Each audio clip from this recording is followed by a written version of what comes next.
Welcome to Night Dreams Talk Radio, where we cover the latest news on UAPs, aliens, Bigfoot, Sasquatch, and the great mysteries of the unknown. Hosted by Gary Anderson, this show goes deep into the paranormal, asking all the questions we all want answers to. With expert guests and real stories, Gary uncovers the truth behind the unexplained. Be sure to listen and subscribe to join over 148,000 subscribers tuning in nightly for the most intriguing paranormal talk. Join Night Dreams Talk Radio and support the show for just 99 cents a month. Unlock exclusive content and help us dive deeper into the paranormal mysteries you love.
Who's friends with all the night dreamers, talking to you at night? Gary on the radio, but maybe he's not in sight.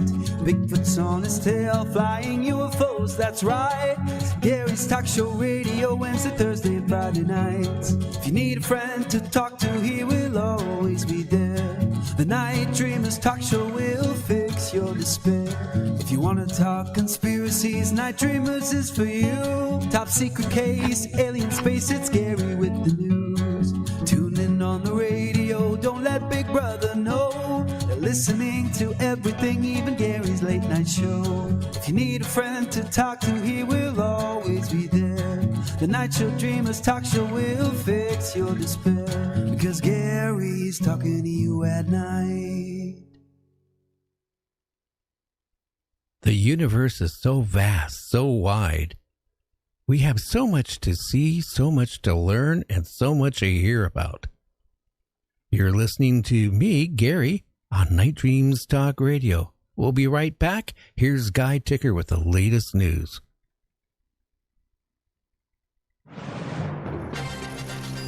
Now, the latest news from the Night Dreams Talk Radio Network Newsroom. I'm Guy Ticker.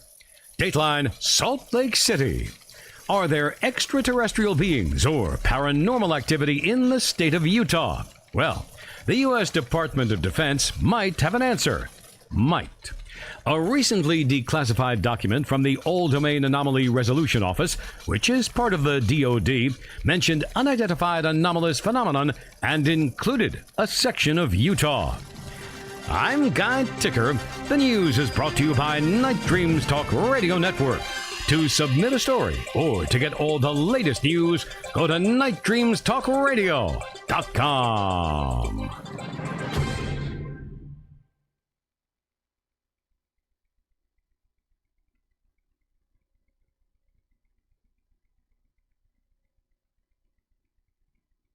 And wouldn't you know it, one of my devices just kind of bit the dust again. Well, tonight we have a great show. And, today, I just want to say when I got up today, my daughter says, will you take me to the mall? And I said, sure, I'll take you to the mall. Well, it took me about an hour to find the car keys. When you get older, you kind of lose things. We searched the house from one end to the other. I found them in the freezer right next to the vanilla ice cream. I wonder why my keys were next to the vanilla ice cream. Well, then we loaded up the car, we went to the mall, did some shopping. And then I walked out of the mall with my daughter and I said, where's the car? And she goes, don't you know where you parked it? And I go, no. So we spent about an hour and a half looking for the car. And I'll tell you, it was interesting. We had to get a security guard. He finally found the car. He took us to the car. I was so excited. And then I went to find the key for the car, and I remembered I left the key in the ignition. So now I had to call the locksmith to come out. The locksmith came out. He goes, well, how do I know it's your car? Well, here's my driver's license, but how do I know this is your car? Do you have the registration? No. That's why I'm trying to get in the car. The keys are in the ignition. Well, I'm not going to open up your door. You could be trying to steal a car. That is my day. How is your day? Well, tonight we're going to have a great show, and hopefully I can figure out why the equipment is not working, but we'll see what's going on here. So, Dr. Bruce Rapuano. Dr. Bruce Rapuano earned a BA degree from the University of Pennsylvania, where he majored in neurobiology and minored in psychology, a Ph.D. in neuropharmacology from the University of Connecticut, and a J.D. from New York Law School. Dr. Rapuano has conducted independent biomedical research as a cell biologist at internationally recognized medical institutions, including the Memorial Sloan-Kettering Cancer Center and the Hospital for Special Surgery, both located in New York City. He's authored or co-authored 30 scientific articles in peer-reviewed medical journals. He's published articles on topics such as the role of membrane phospholipids in nerve function, the skeletal effects of cancer metastasis, metabolic bone diseases, and the coordinate surface electrical and biological properties of titanium alloy implant materials. Dr. Rapuano has also worked concurrently as a medical research scientist and associate radiation safety officer at the Hospital for Special Surgery.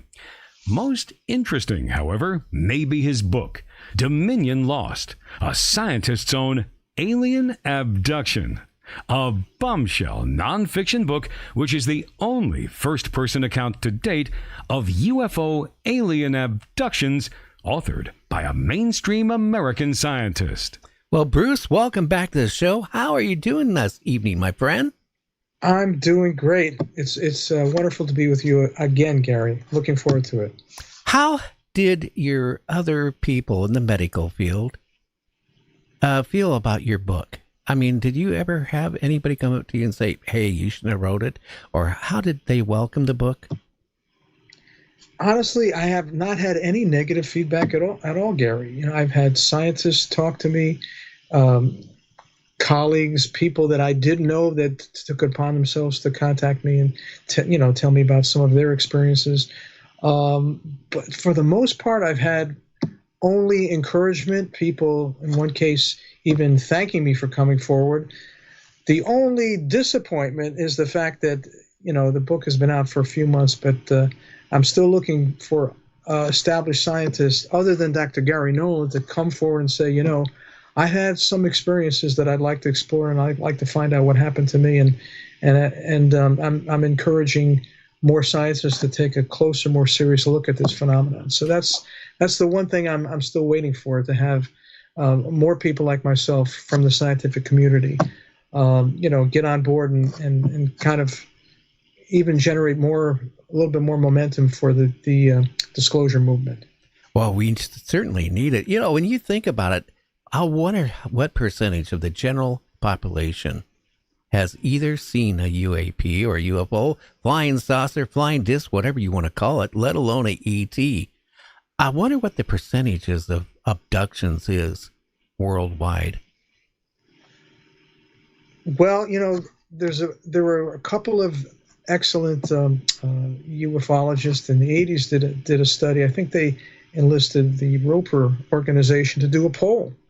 And based on their study, it was estimated that at that time, and this was, I think, the mid-'80s, in the U.S. alone, they estimated there may have been as many, based on the number of people reporting these hallmarks of the abduction experience, and when they answered the questions in the poll, they estimate that 2 to 4 or 5 million Americans, based on the results of that Roper poll, may have been abducted by ETs or aliens or interdimensionals or some non-human intelligence for some unknown purpose. That's a staggering number to contemplate in our country alone. So imagine what that figure might be worldwide. How about your abductions where people were mutilated? You know, I've seen pictures. I had a friend who was with the CIA, and this is going back about 7 years ago. At one point, he sent me some photographs of in Brazil, for example, in Argentina, of where people were abducted, and mutilated. And that's a scary thought, too. Have you run across anybody talking about that? Not so much. One or two instances, I'm aware of one or two instances of that type of what I call experimental biological procedure going wrong. I know I've heard of this, but it raises my suspicions that some of these cases arose where there were experiments done where our military, scientists working for our military in cooperation with some non-human intelligence, took it upon themselves to do, certain types of studies that maybe went beyond the scope of what had been originally agreed upon, and some of the experiments went awry. But that is certainly one of the most frightening things I've heard about this whole abduction phenomenon. It's bad enough that people are being taken without their consent, and samples of blood or genetic material are removed, and they have some adverse, fortunately they're returned, but in almost all cases that we know of, but they have some adverse medical consequences throughout their lives. But the mutilations are really horrible consequences to contemplate for these abduction events. Well, a lot of people that, claimed that they were abducted, it has affected their life, and it will affect their life to the day that they pass. I mean, a lot of them are really scared to go bed at night because they're worried about being taken again. And some people claim that they've been taken numerous times. Yes, actually, it's more common that the abduction phenomenon with a particular individual is a recurrent situation.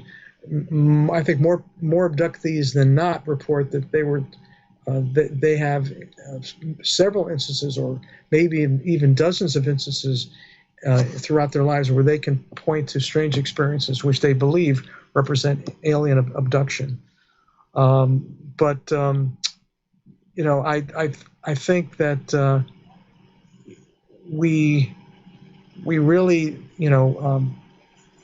don't have any idea what the purpose of these abductions are, but it suggests that the fact that they're recurrent, that the same individuals are taken time after time, suggests that the aliens are obtaining these particular experimental subjects for a long-term biological study, some type of genetic study or study of human physiology that may also involve multiple generations in the same family. It's almost as if they're interested in certain bloodlines, and they may be altering the genetic background of particular individuals and following up with them throughout their life to see what that biological effect is as part of their study.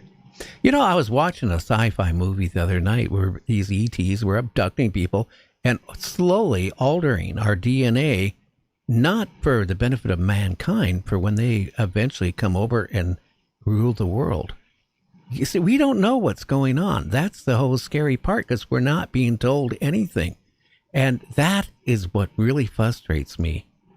Bruce, nobody is really coming forward and telling us, after all these people that, have claimed that they've been abducted, which is literally thousands of people in this country alone, and hundreds a year.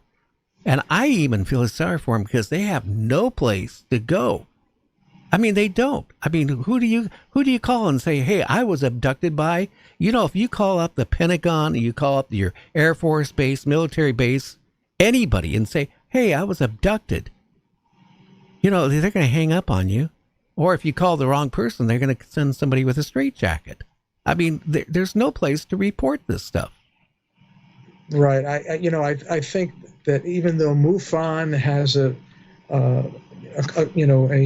group of investigators that are tasked with this particular but that MUFON part of the is phenomenon, great. but that's very, very little. That's great, but they don't have anything to help the person who has been abducted. The psychological damage when you are taken against your will, and God forbid whatever happened to those people when they were taken, experimented on. I mean, I've heard everything from they were opened up, they had their organs checked, Mm-hmm. they did this, Mm-hmm. they did that. I mean, if this is going on, I mean, there should be some type of program established with Congress besides trying to get it out that for abductees can come forward.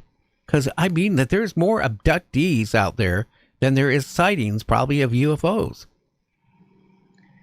It's interesting you bring that up. I haven't heard anyone in ufology, anyone who studies the abduction, epiphenomenon of this particular larger phenomenon, talk about this.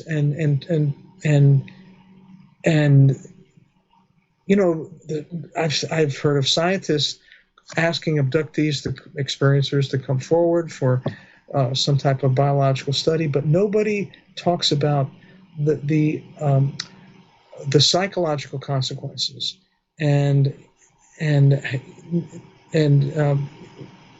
whether or not there are people that study the phenomenon that can could be beneficial for the scientific community and the public at large to have these experiencers come forward and provide what they know, provide their observations. I know many people in the ufology community are always criticizing the scientist and the ufology community for not listening to experiencers. Well, first and foremost, if they want to listen to and learn about new knowledge from their observations, the first thing they need to do, as you point out, is to arrange for some type of counseling for them. And there doesn't seem to be a concern on the part of the government and even people like you and I that consider ourselves to be part of the ufology community. So it's something I definitely wholeheartedly agree with you, Gary. I just don't know what the answer is at the moment for this very significant collateral damage to the poor abductees. I'm fortunate in that I didn't experience a lot of trauma, but I think a lot of abductees do. Well, you did, because you wouldn't be talking about it, you wouldn't have wrote the book, and you wouldn't be thinking about it in your spare time. So it has affected you. I've had readers and other colleagues and friends I've met, who contacted me after reading the book, mentioned to me, Bruce, you're really not really aware of how this experience has not just astounded you, how shocking it is to you. You really need to come to terms with that. Maybe that's true. Maybe I'm trying to be as scientifically objective for the purpose of creating a learning experience for the reader. But also what that does is kind of allow me to dissociate from what happened to me and the implications. So it's maybe this studying this phenomenon in the form of writing this book, Gary, is a form of therapy for me, in that I can look at what happened to me, but from a very objective, aloof type of perspective. So I take your point, but I know that many abductees have had have had things happen to them during the experience that I in my opinion, are worse than what happened to me, and for that I feel fortunate. Well, yeah, and then a lot of people like me, with what happened to me in the mid-'70s in the desert of New Mexico, I kind of brushed that off in my head for years and years and years.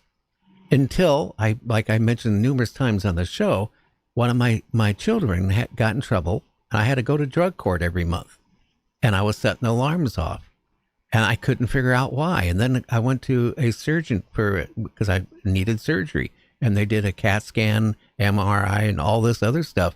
And it came up, well, hey, you got some piece of metal embedded in your spine below your neck. And where did it come from? There's no scars, no nothing. And again, I have weird dreams at time of what that happened that night. And it has affected me. But I kept quiet from the mid-'70s up to a couple years ago. And it does affect people. And it's nobody you can go to. Here's the other thing, Bruce. There's a lot of people who do regressions, but they're not certified. So you got a problem. You trying to get to what happened. And if you don't get to somebody who is certified, has been trained, has a certificate, you risk being more messed up than when you first went there. Because like I say all the time in the show, look how many bad B movies of aliens and UFOs since the early 50s. And it's still going on. And all that's implanted in our back of our brain. So how do you decipher what is real, what isn't real? And if you got somebody who's not certified, boy, I feel sorry for somebody's brain. A bad regression becomes even more traumatizing than whatever happened to them, at the hands of the ETs. That's very possible. Now, in my case, Gary, everything I report in my book, Dominion Lost, has been recalled consciously. I've never had regressive hypnosis, and I might have discussed this with you at an earlier time, but I'm really reticent to consider it for myself, because I think I've been exposed to so much in the popular culture, read so many books. It would be hard for me to imagine that what I already knew, or maybe was something I'd forgotten or was still buried in my unconscious, that came from the popular culture, wouldn't bleed through during the regression, hypnosis, the hypnosis session, and contaminate it. And so I think it has that can have, as you say, limited usefulness, regressive hypnosis, in the hands of an inexperienced therapist, and also for those people that are just so interested in the phenomenon that it'd be hard to differentiate between what they're imagining and what really happened to them. In my case, it's tough for me to consider doing that. How about the people who have been implanted?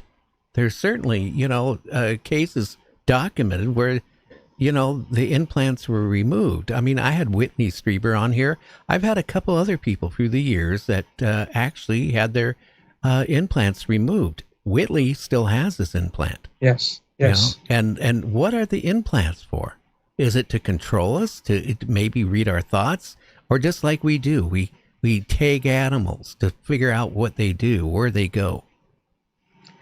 I think they're more than simple tracking devices, because there's so many studies and reports, abductee accounts, where the abductee receives the implant on board when they're on exam table, on board a UFO, and then after that they feel as if their mind is being probed. They see images or hear sounds or experience sensations. It's almost as if the non-human intelligence that is studying them scientifically is trying to figure out how their brains work.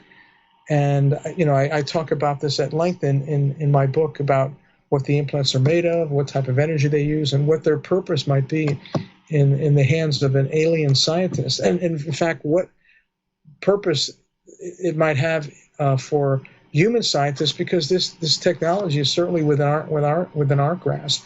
Look what Elon Musk is doing with the brain-machine interfaces that he's implanting into the brains of people that have neurological disorders, and he's restoring function, to paralyze people that have lost the ability to speak.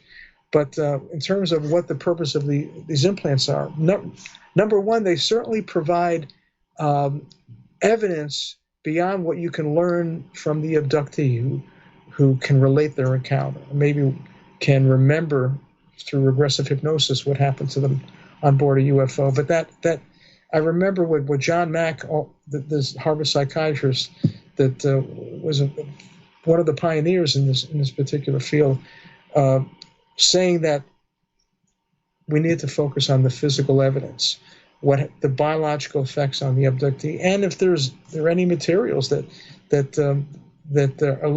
are left in the bodies of the abductees, that can provide the smoking gun that proves the phenomenon is real, but also can give us a glimpse into what that alien agenda might be. And I speculate, but I try to speculate scientifically as to what the purpose of those implants might be. But final analysis, we really don't know. We need to learn more. Now, here's the whole thing. Without the government coming clean, going back to 1947, when they first admitted they had wreckage of a UFO, and then hours later, they denied it and said it was a weather balloon. And then through the years, they even twisted that around. And then they threatened people in that area. If they would come forward, things could happen to them. People get lost in the desert. I mean, here's the government saying this to people that, heard and saw things that they shouldn't have seen back in Roswell, back in 1947. All the way forward, there's been claims that we have got retrieval of crashed UFOs and bodies and all that. If we do have that, we should be letting the people know. It should have been, given out a little bit at a trickle through the years where people would now not maybe panic. And that's the whole problem right now. There's these people, almost everybody I ever talked to that claimed that they were abducted, it has really destroyed their life. It really has with a lot of the people. Mm-hmm. I mean, they can't really function. I mean, Terry Lovelace goes to bed at night. He was a former assistant attorney general. He goes to bed at night with a loaded gun, which that probably wouldn't do any good because he's still terrified about being taken. And I hear this time after time after time. And if we want really disclosure, the Congress should be looking at both sides of this. Yes, okay, we have these wreckage, we have these bodies, we have these people that have been abducted. We need to know what is going on. I want to know if I have to go out and buy barbecue sauce when they invade the earth and want to have a barbecue with us. I don't know if that's the case. I can't say they give off orbs and they're lovely and they want to be friends with us because we don't know, do we? No, the problem I have is with half of the abductee population that claim that the ETs are benevolent, that they're teaching them, they're providing them with some, cosmic knowledge that only the ETs can transmit to human beings, so that we can move to the next step in our evolution and join the cosmic community. You're aware of Chris Bledsoe's book, of course. You might have had him on, UFOs of God, but it's very difficult for me to imagine that you can ignore the other half of the abductee population that have had horrible experiences where they were taken against their will, and they've had acts of assault and battery committed on them, and have been subjected to emotionally traumatizing procedures. These are criminal offenses. I mean, since you emphasize, Gary, the number of people you have talked to that have had just a terrible time with these experiences, it brings me back to my idea that the government can never disclose everything it knows because there are military scientists that have been involved from perhaps going back several decades with this particular abduction phenomenon. So it's going to be a difficult hurdle for disclosure. Yeah, how could it? Because if the government came clean and then it came out that we were actually maybe helping with some of the abductions or whatever was going on, or or hiding it. I mean, again, how could you ever trust your government after that? We need to take a break. We'll be back with Bruce right after this. You're listening to Night Dreams Talk Radio, We'll be back in about 2, so stay tuned.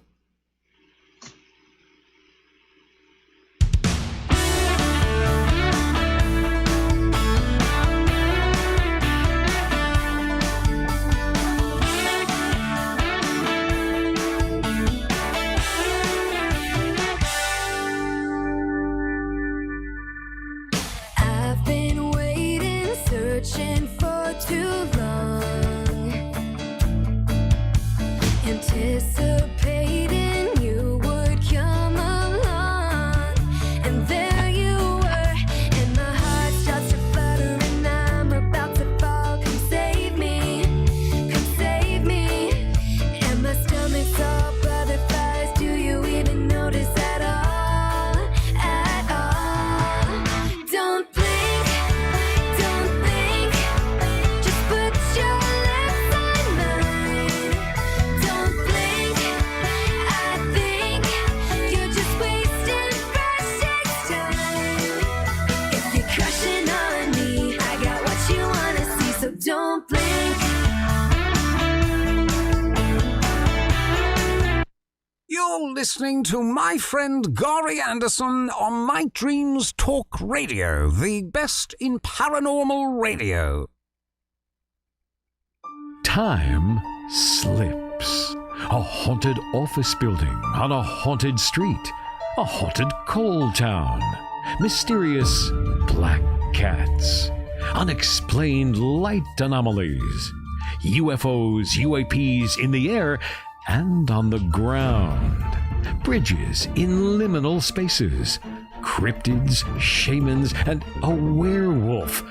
Disclosure: you don't need a ranch in Utah. All this and more happens in rural southwestern Pennsylvania. Coming soon from Haunted Hills and Hollows 1 and 2 author Kevin Paul, Politics and the Paranormal in Greene County, Pennsylvania. Available this fall on Amazon and at other fine booksellers.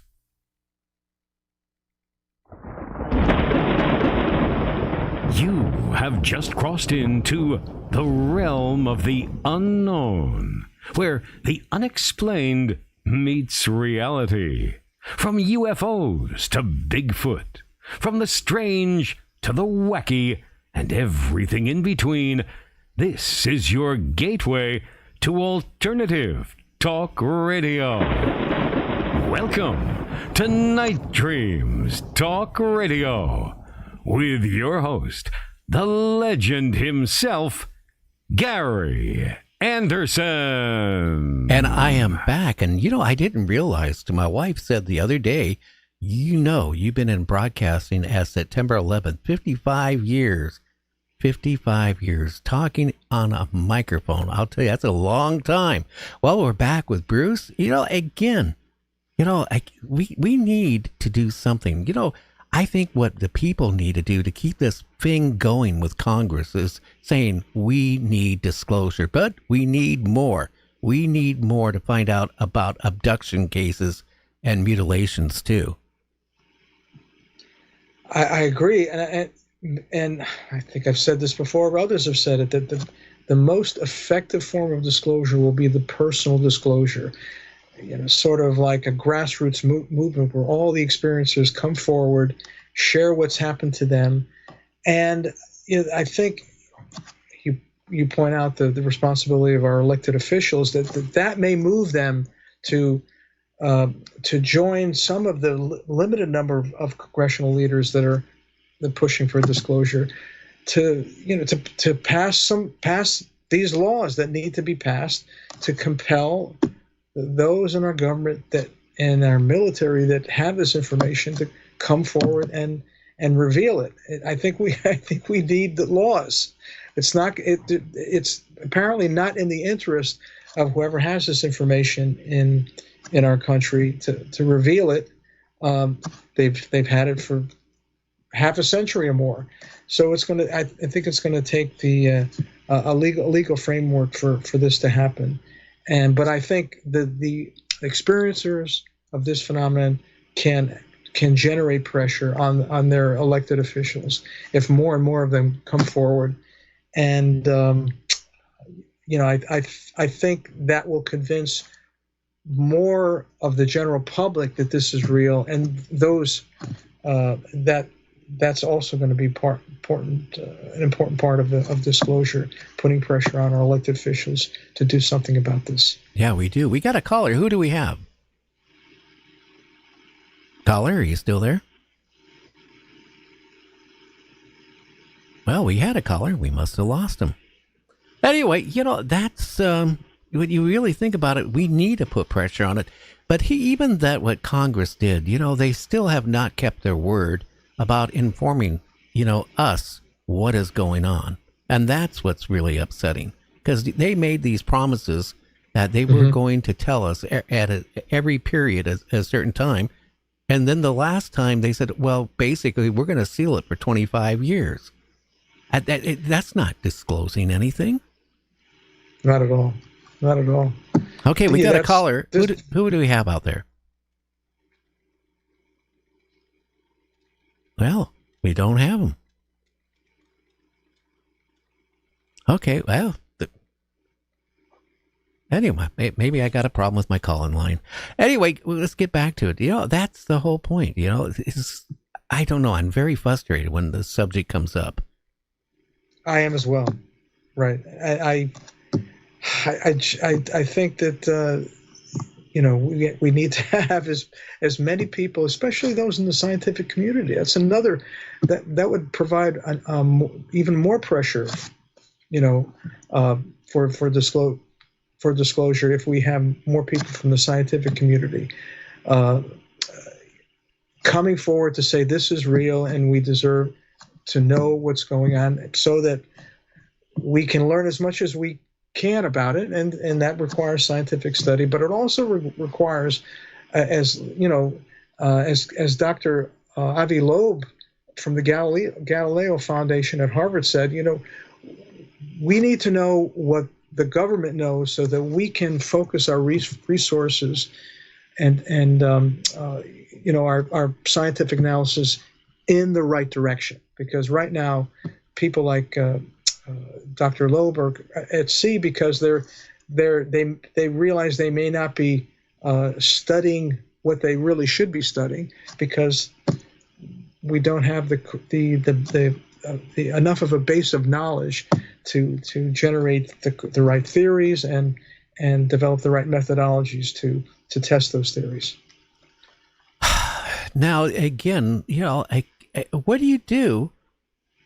I'm still frustrated on this thing, because I've had so many people contact me. I've interviewed so many people that, claim that they were abducted. And again, who do you tell? You tell your wife? Your wife will look at you like you're strange. You can't tell somebody you work with. I mean, you have to hold this in with you. And I'm sure you've talked to a lot of people. Can you tell us some of the stories you've heard from people about their abduction cases, how it went, and how they had to hold it in or not hold it in? Well, it's really stunning what I've learned. I've felt the way I felt 40 years ago when I first began to read these excellent books about UFO abduction, and was struck by what happened to these abductees that they were reporting on happened to me. So I had realized that the phenomenon was real, and in fact that it happened to me. And now people who have read my book are doing the opposite. They're contacting me. I can give you an example of one case from the other side of the world, from one of the, I'll call it one of the Commonwealth former Commonwealth countries, where it's the classic situation where two young ladies, teenage girls, are driving, and they see a light, and they're fascinated. They see it just over the hill. They want to chase it, and which is a big mistake, because as they do so, in a blink of an eye, the light is right on top of them, right over their head, and shining a beam of light, and maybe that's the last thing they remember. And as this particular experiencer is relating this, what she remembers to me, It's exactly what happened to her happened to me, in terms of checking all the boxes, the unexplained nosebleeds,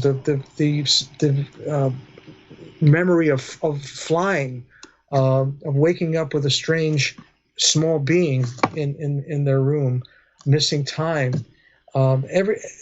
It's really remarkable to me that what I thought were just stories in these abduction books that came out in the 80s. This actually happened to people that I'm talking to, that have had these same experiences, even to the point where they've had symptoms of radiation poisoning after being exposed to the UFO close encounter, or perhaps being on board a UFO, like the Cash Landrum, the very famous Cash Landrum case for the 80s, where I think the people inside an automobile were exposed to radiation and developed radiation sickness. So I've had a number of cases where the accounts are very, very dramatic and very similar to what I experienced. I could go on and on, but I'll tell you one that very briefly that is really remarkable. This was a podcast host that has from time to time been experienced what I call the wardrobe malfunction syndrome. I don't know if you've heard of the cases, Gary, where people in the middle of the night, they see a light shining through the window, then they wake up and there's strange beings in their room, and next thing they know, it's morning, and where they might have been, maybe the bed was made, now it's unmade, or their clothes are put on incorrectly, the shirt is put on backwards. Well, this in fact happened to this particular individual. He related this story to me that this has happened throughout his life. He's had these experiences, and it happened to him again while he was writing a review for my book. He was thinking about my book, Dominion Lost, and he had an encounter the very next night. So, I've had a number of other individuals contact me with very interesting stories to tell. So, in effect, it's come full circle, where I would read these accounts. Now the people who are experiencers are reading my accounts and coming forward to me, further validating what I know already, that this is a real phenomenon. And I know you feel the same way. Well, I do. And again, could you imagine waking up and your pajamas are on backwards? I've even heard cases where a man and woman were abducted and their clothes were interchanged partly. So, you never know. It's again, so common. And I talked to somebody just recently that I might bring on the show, that they claimed they were abducted. And they were in their car driving, and the next thing they know that they're outside of their car. The car is parked, they're outside of the car is running, and they have no knowledge how they got out of the car, let alone, not being put back into the car. That's always the pattern, right, of these abductions, especially when someone's driving. You see the beginning, where you see the approaching UFO, and you see the UFO at the end of the episode flying away, and you're in your car, or maybe you're just getting back in your car. What's always missing is that middle portion of the event, which is the actual abduction and being taken onto the UFO and being subjected to some procedure. It always has that missing interior to it. But it's remarkable, the number of these encounters that occur while people are driving. And as I point out in the book, not everyone is going to be abducted. Usually there's one person targeted, and the other members of the family, the people that are driving with that individual, are switched off, I call it. They're rendered unconscious, and then the abductees return, and then everybody seems to regain consciousness, and they don't know what happened in the past hour or two. Yeah, I've heard cases where people were driving and they ended up where they didn't even know how they got where they got. It's like they didn't know. It's scary. But whatever is going on, I've heard people claim too, Bruce, when they were abducted, they were taken aboard a craft, and in this craft there were vats with humans in it, floating in some type of liquid. If they are abducting, and let's face it, there's a lot of people that go missing on this planet, in this country. Now, according to the FBI, they do solve about 95% of them. But that's still, when you think about how many people disappear a year, there's about 5% that just totally disappear. And I'm just wondering, too, are people being taken and not brought back? I look at this, Gary, from the viewpoint of a scientist, a biologist, and we don't know what if there obviously there's an experimental study, but we don't know how many studies are within this scope of research. There may be, a long-term genetic study. There may be other studies, frankly, that are quite different, but are looking at different aspects of human biology. I wish the abductee is not returned. Can I ask you a blunt question? It might sound horrible to some people. So if you have children in your room, I'd say get out right now. Here's the thing. This, they experiment on animals. Okay? And you know what happens when they're done with experimenting with animals. They're disposed of. Could that be the case, too, with maybe some of the abductions with the abductees? That's why they disappear. While it's possible, I don't want to pour any water on that, but I think that's a very small percentage of the abductee accounts that I'm familiar with. So but we wouldn't hear from them, would we? I hope it is not true. Yeah. Yeah, we wouldn't hear from them. But I keep thinking about these mutilations of cattle, mutilations of horses. Again, these people that were mutilated, again, we don't have that type of technology. I keep going even to the technology of this back 2.5 years ago in Oregon, where a bull got mutilated, and a pathologist decided to go and investigate. And he said when this poor bull was standing when all this mutilation started in, because the liquid, when the eyes removed, it ran down its nostrils. If it would have been laying on its side, it wouldn't have ran down that direction. So the eyes were removed while it was standing, and all this other things that were removed, he figured it was done while it was still alive. That's the scary part. I mean, how do they differentiate between a human and a animal on this planet?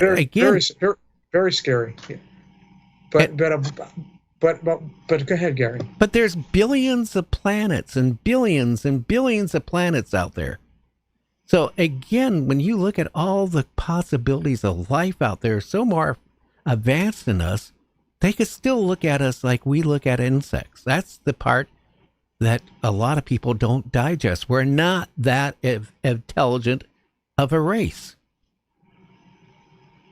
Well, the hope I have is that if they're interested in studying human neurology and finding out how our brains work, that it may be part of a study in which they're trying to understand how to communicate with us and how to interact with human beings, and that is the overall purpose of that particular type of study. And that suggests to me that they do attach some value to human life. And in fact, many abductees report while they're on board a UFO seeing other abductees. They may see dozens or hundreds of examination tables. That's scary. Many of them do, but fortunately a very small percentage of them report anything like what you describe, where there are body parts. Instead, they describe human beings that are alive and they're undergoing some type of procedure. It may not necessarily be an invasive procedure, but so that the hope I have is that we are viewed as somewhat differently than than human beings might view a rodent, a mouse, or a rat that are used in the millions for I hope for so. human science. You know, when Terry Lovelace was on numerous times in the past, one of the things he mentioned when he was on that craft, he saw humans naked, and he heard screams of humans while he was on that craft. He also saw the humanoids in these tubes with liquid. All that has a concern for me because he's not the only one that said that. So again, I hope they have respect for us because they have returned to us. But even if the people are returned and they're implanted, they're being implanted against their wishes. Well, that brings me to, the conversation I wanted to have with you, and that is why, independently of this disclosure, formal public disclosure, I would hope for and pray for as much scientific investigation so that we can learn as much about alien biology, because we do have the aliens that crashed at Roswell that have been studied, that autopsies for which were done, and if we can study their genome, their physiology, their anatomy, and learn as much as we can, and also in terms of how they interact with us, how they communicate with us, whether it's direct brain-to-brain communication involving telepathy, that might provide us with the knowledge of how to interfere with some of the things they're doing to human beings without their consent. So we need to learn as much about their nature, their biology, to be able to, if their intentions are nefarious, to do whatever we can to have as much scientific knowledge we can to prevent these abductions, if they're not being done in the interest of the human race, from continuing. And for that to happen, we just need to have more study. I just think we need more openness where we can have that study. That's Right. just it, too. Right. Have you talked to anybody, honestly, that told you their abduction where you really felt like crying when you heard it? Personally, I mean, I've read accounts of abductions that were severely traumatizing, but I don't know of anybody. I mean, I'm fortunate, and I don't have memories of being in pain during a experimental procedure for which I was a subject, or I don't remember seeing any other human beings on board the UFO. People, that come forward to me and tell me what happened to them, basically have had essentially the same experience that I had. They felt they were subjects in some type of study by alien beings, and don't really recall much in the way of physically traumatizing aspects of the procedure. But yes, some of what I've read is very alarming. What's in the abduction literature, and since I believe in the reality of the phenomenon, I tend to believe that in some cases that's what they really experienced, and it's why the approach I've taken, or the theory I think I attach the most weight to in my book is that we have to assume the worst, that what's being done to abduct these is being done for some, not for our benefit, but for some alien agenda that advances the interests of another civilization other than ours. And I just, all I can say is my hope is that they at least have some respect for the value of human life when they're doing that particular study. I hope so. Yeah. It just alarms me that the government will not come forward. I mean, you even have people in the Pentagon.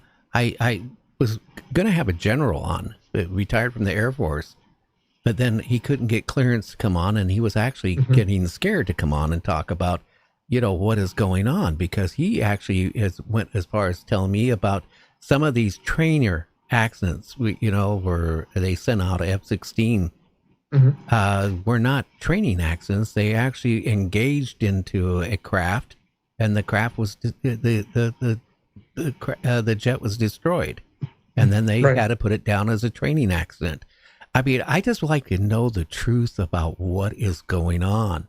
That's all. And, people like you coming forward, your book is so refreshing, because I'll be honest with you, I read through the years so many people that have claimed that they were abducted, and you start reading their book and you go, God, that sounds so familiar. And I'm a book freak, so I'll start going through book after book after book, and I find a lot of people will steal from other books to, write their book. And yours is fresh because it is so believable, and that is unique out there. Thank you. Yeah, I really try to tell my story in a very straightforward fashion. It made the things that happened to me made such an impression on me that I could recall 10, 20, 30, 40 years later everything that happened, and that's what I think made my account particularly persuasive, that I had as many details to relate as I did for all of the experiences that I report on in the book. But I do share the urgency you've expressed for the human race learning as much as it can, as fast as possible, because we get the sense, at least in our community, the community of people that study this, that we're moving more quickly toward some crescendo, some event that's going to dramatically shake the human race. And I would hope that we would be in a position to handle it when it happens. Well, but that's scary. the sense that a lot of people have, that we're moving towards something very, very quickly. I was listening to Lou Elizondo on another show where, the host asked him, is this something that's going to happen in 10 years? And he didn't deny it. He kind of alluded something's supposed to be going on about the UFO thing in about 10 years. And they asked him, could it be bad? And he goes, it could not maybe be good. And that's the whole point. We're not being told what's going on. Right. I do mention in the book that,